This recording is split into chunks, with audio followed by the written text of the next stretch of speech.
Assalamualaikum warahmatullahi wabarakatuh. Selamat pagi anak-anak 5 Ibnu Rushd. Apa kabar hari ini? Semoga anak-anak PSTW selalu dalam keadaan sehat walafiat dan selalu dalam lindungan Allah Subhanahu wa taala. Amin amin ya rabbal alamin. Pembelajaran kita hari ini yaitu tema 2, udara bersih bagi kesehatan, subtema 1, cara tubuh mengolah udara bersih, dan pembelajaran ketiga. Muatan pembelajaran kita hari ini yaitu Quran Surat Al-Infitar ayat ke-7.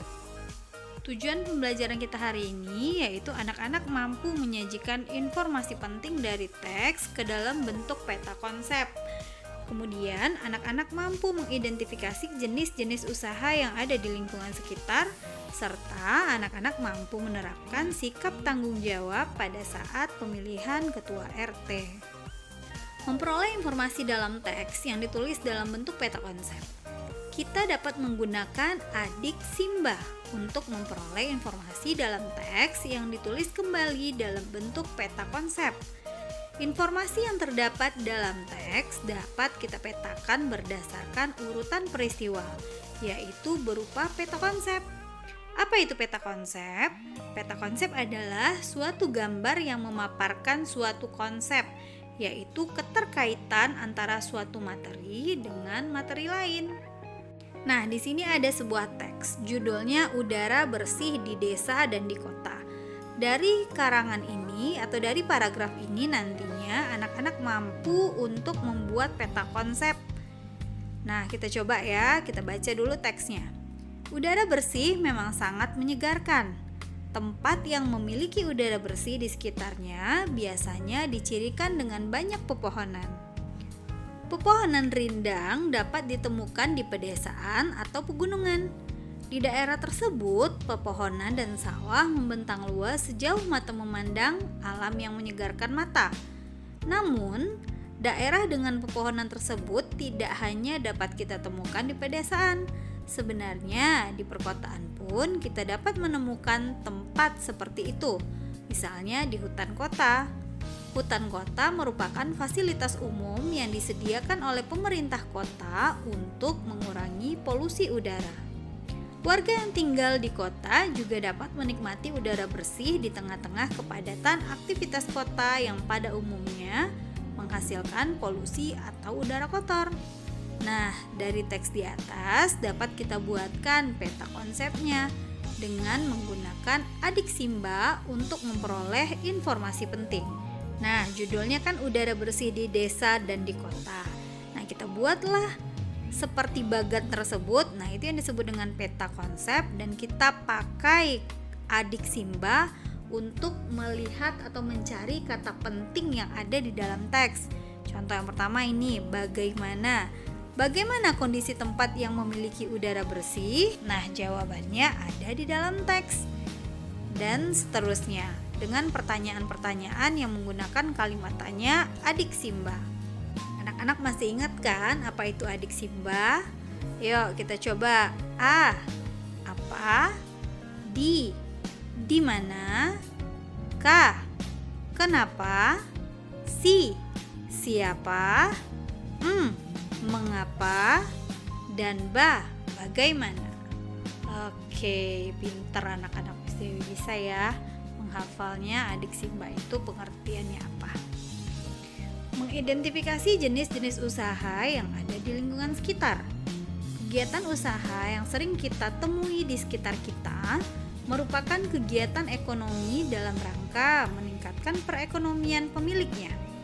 Banyak dari usaha itu dimiliki perorangan karena usaha tersebut merupakan suatu usaha kecil. Kegiatan ekonomi di sekitar lingkungan kita seperti pasar tradisional atau warung. Di pasar atau warung terjadi kegiatan jual beli. Kegiatan ini merupakan kegiatan ekonomi. Apa itu kegiatan ekonomi? Kegiatan ekonomi adalah kegiatan untuk mendapatkan barang dan jasa untuk memenuhi kebutuhan manusia dalam mencapai kemakmuran hidupnya. Jenis-jenis usaha yang ada di lingkungan sekitar. Contoh jenis usaha beserta produk yang dihasilkan dan manfaatnya. Yang pertama adalah warung. Produk yang dihasilkan menjual kebutuhan sehari-hari. Manfaatnya mempermudah masyarakat membeli keperluan. Yang kedua, laundry. Laundry itu produk yang disediakan pencucian dan setrika baju. Manfaatnya memberikan kemudahan bagi mereka yang sibuk dan tak punya waktu untuk mencuci. Ketiga, warung jus. Produk yang dihasilkan jus buah dan sayuran. Manfaatnya untuk kepraktisan meminum jus tanpa harus mengolahnya terlebih dahulu.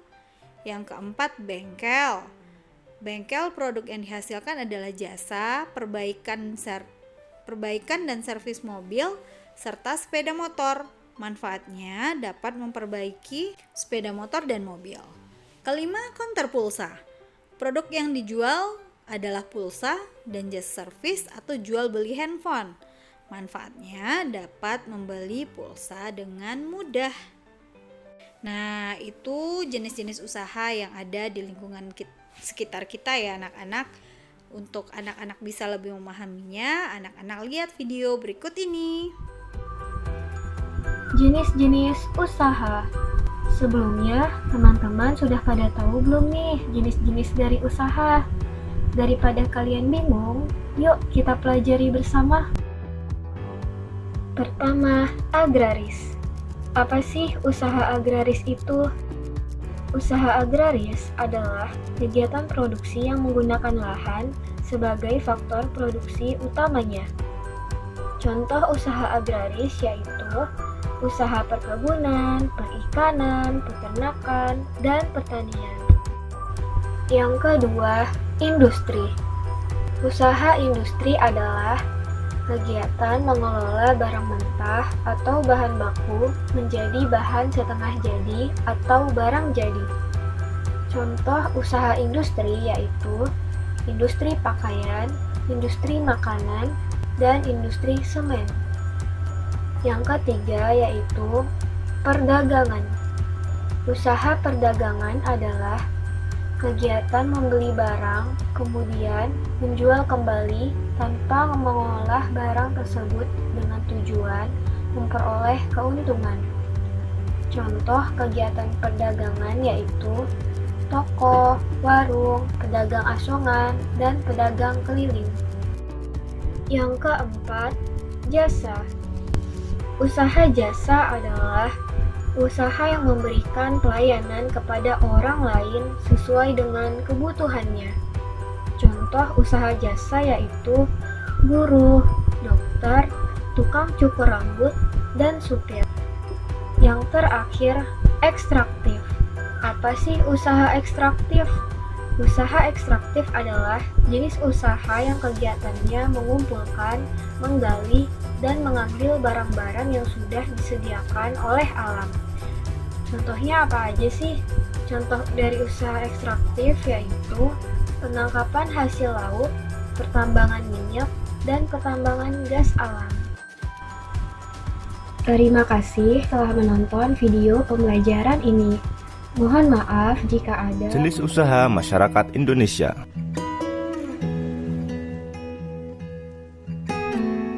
Sebagian besar masyarakat Indonesia memiliki usaha yang bergerak di bidang pertanian. Selain pertanian, ada bermacam-macam jenis usaha masyarakat Indonesia. Jenis usaha itu ada yang menghasilkan barang dan ada jenis usaha yang menghasilkan jasa. Berikut beberapa jenis usaha selain pertanian. Yang pertama, perindustrian. Industri adalah kegiatan memproses atau mengolah barang dengan menggunakan sarana dan peralatan, misalnya mesin.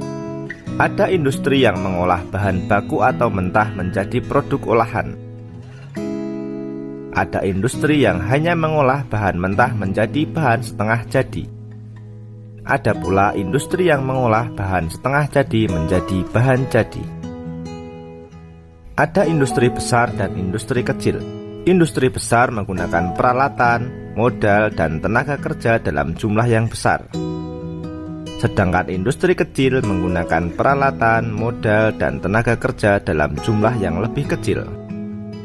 Yang kedua adalah perdagangan. Perdagangan adalah semua hal yang berhubungan dengan kegiatan jual beli.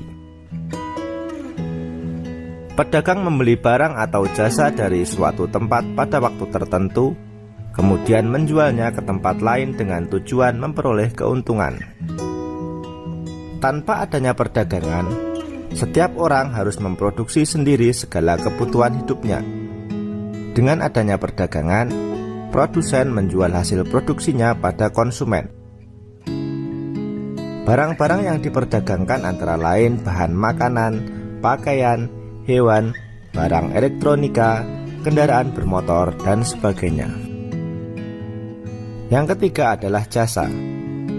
Jasa adalah segala aktivitas atau manfaat yang ditawarkan kepada orang lain atau konsumen. Meskipun tidak menghasilkan barang seperti misalnya industri konveksi menghasilkan pakaian, usaha jasa memberikan pelayanan kepada konsumen. Contoh pekerjaan yang menjual jasa adalah guru, pengacara, dokter, montir mobil, jasa keuangan, pemandu wisata, dan sebagainya. Nah, sekarang kita masuk kepada mata pelajaran PKN, yaitu tentang tanggung jawab. Tanggung jawab adalah sikap berani menyelesaikan hingga menanggung akibat dari tugas yang diberikan kepada orang tersebut. Contoh sikap tanggung jawab yaitu yang pertama menjaga kebersihan diri sendiri, mengerjakan sesuatu dengan sendiri tanpa diminta. Para siswa melaksanakan kewajiban piket kebersihan kelas, mendengarkan nasihat orang tua dan anggota keluarga yang lebih tua, dan menjaga kebersihan lingkungan. Menerapkan sikap tanggung jawab pada saat pemilihan ketua RT. RT atau disebut juga dengan rukun tetangga merupakan organisasi masyarakat yang diakui dan dibina oleh pemerintah untuk membantu meningkatkan kelancaran tugas pemerintah di tingkat desa dan kelurahan. Setiap RT dipimpin oleh seorang ketua RT. Ketua RT dipilih melalui pemilihan yang diikuti oleh warga dalam lingkungan rukun tetangga tersebut. Bagaimana sikap tanggung jawab saat pemilihan RT? Nah, yang pertama yaitu menerima keputusan dengan lapang dada. Kemudian tidak boleh memaksakan kehendak. Terus tidak boleh berlaku curang dan menghargai pendapat orang lain serta menghargai siapa pemenangnya. Oke, baik anak-anak udah paham ya dengan materi hari ini? Baiklah, saatnya latihan. Anak-anak kerjakan di buku latihan ya nak, jangan di buku cetak, di buku latihan. Dan terima kasih atas perhatiannya. Selamat mengerjakan tugasnya. Terima kasih. Assalamualaikum warahmatullahi wabarakatuh.